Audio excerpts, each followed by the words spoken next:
There's a place in your house where it's cool to chill, get some me time, or even cook a meal. It's your kitchen, mofo, ain't no time to slack. So just grab yourself a penny and let's work that ass. If you're scared of this place, ain't no need to bother. Just lay down your weapons and pick up another. Hi guys, how's it going? Welcome to my Virgin Kitchen. I'm not cooking today. Backed by popular demand is my great-great-great-grandfather Barrington. He's going to be showing you a brilliant English pudding cake thing called a Victoria sponge. There is a bit of history behind that, especially involving Mr. Barrington himself. So we need to grab our time machine like so. I'm not going to see you on this video, so I'm going to say goodbye and I'll see you again next time. But take care of Barrington. He does get a little bit excited from time to time, so let's go back in time. 1, 2, 3, go. Oh, hello there! Excuse the pipe, sorry. I'm Barrington, I'm Barry's great-great-great-grandfather. Don't worry about your screen, it has gone black and white, but we will dive in and out of colour just when I think it looks, nice. Okay, guys? Yeah, okay. So anyway, yes, I'm Barrington, and today we're going to do a Victoria sponge cake. There's some history behind it. You need Victoria sponge tins, greased like so with some butter and greaseproof paper. All the ingredients you need. If I hit pause, you can write them all down, have a go at that. That's what Barry does, and you seem to like that when he clicks his fingers, so I did that.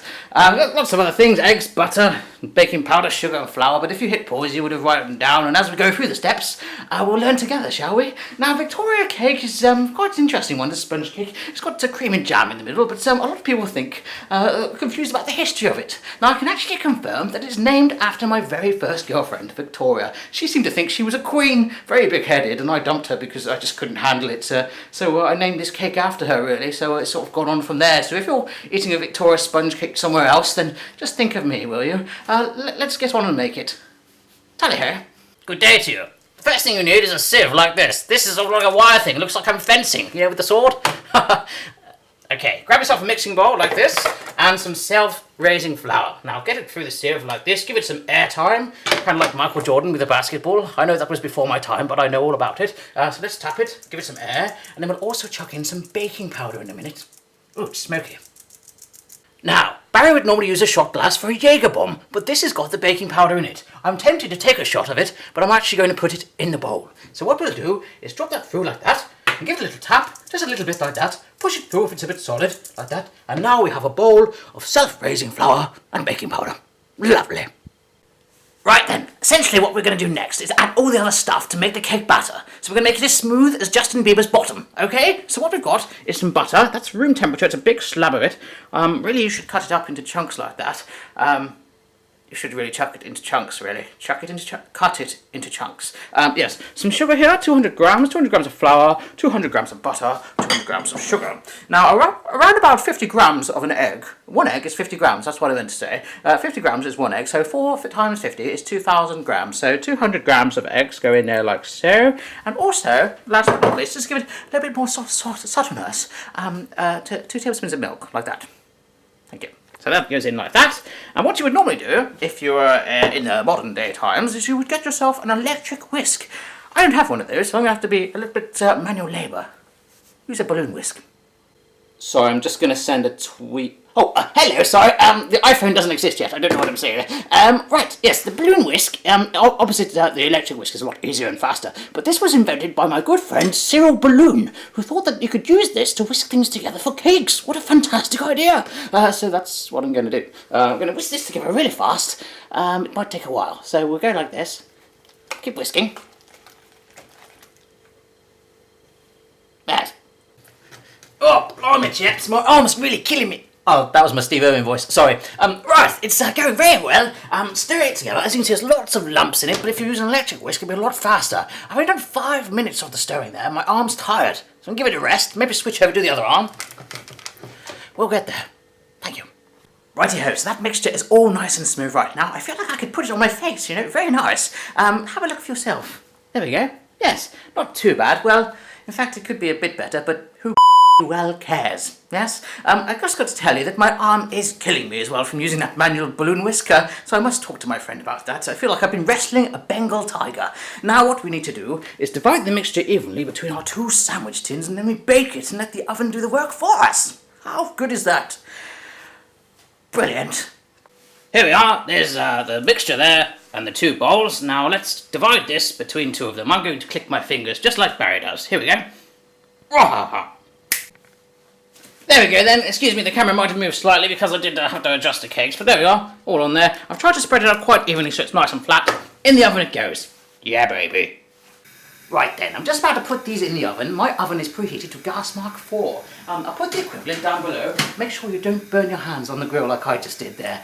I'm going to wash my hands under that tap in a minute because my finger really hurts. Ah! Bake them, okay? Just bake the cakes. Right here, my friend, so while it's baking and you're dressed like this, try not to answer the door, especially if it's to a salesman that you're not really interested in speaking to, which is what just happened to me.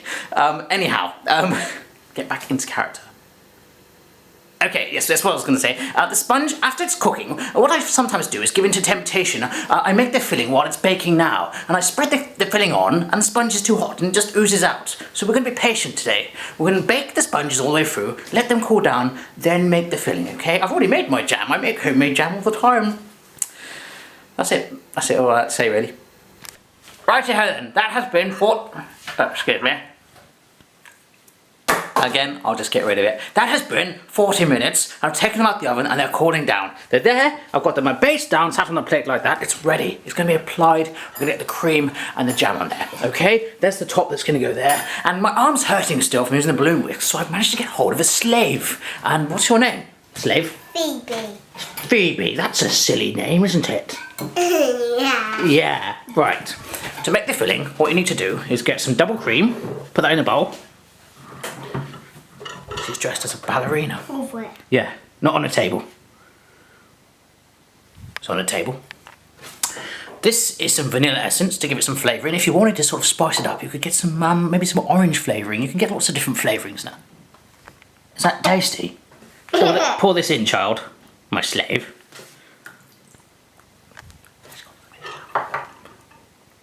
Alright? Yeah. No? Can go back to being the Barrington now, okay, yeah? Right, now we get the sugar, like so, and pour that in as well. And we're going to get the Phoebe, to use the balloon whisk like so, like I did before, and we're going to spin it round, nice and slowly, we get it nice and thick, and that will make our delicious filling. Jam, cream, icing, cake. Does that sound nice to you? Righty-ho, so while your slave is making your cream for you, we're going to move on and put the jam on first of all. Now this is homemade jam, where I've just got some strawberries and some special preservative sugar you can get in a saucepan. You know, go back to one of my other videos if you like, well, one of Barry's other videos, and to see how that's done. So we're going to get the jam on that layer there, and then the cream. So I'll wait for the cream, but we'll do the jam first. Yes. What do you think you're doing, little girl? Oh dear. Righty-ho, so the first thing I'm doing is getting some jam and just spooning it all over the base like that. You don't want too little or too much. You know, if it gets messy, we can always wipe the sides. I'd rather go for too much, to be honest. Yes. Okay, so that's all on the edge there, and now we've got our cream. It's all nice and thick and whipped up. Look at that. Don't you want to eat that? Nom, nom, nom, nom. Okay, slap that down like this. We'll spoon on some more, and we'll get the lid on the top. There we are, so I put the lid on it and it's compressing the cream and the jam down together, and that is looking fantastic. A little white around the edge maybe to tidy it up, but I quite like it being messy anyway. Dust the icing sugar on the top now. And just tapping this icing sugar on the top of the cake now. Oh my goodness. Here we are then folks, we are in colour mode now. I wanted to just show you this in colour because it's probably been teasing you in black and white, so a bit more colour shots here. Look, we've got the icing sugar on there, the jam and the cream all the way around the edge there. Fantastic. It's time to eat it. Righty-ho then, I've got a little specimen here, in fact my slave, who wants to try it, yeah? We're going to try the cake now, we'll take a big slice out of it. The rest of it's up there, you can see it in the background here. Let's have a little go. Come on, tuck in, you have that piece. I'll have this piece. Come on.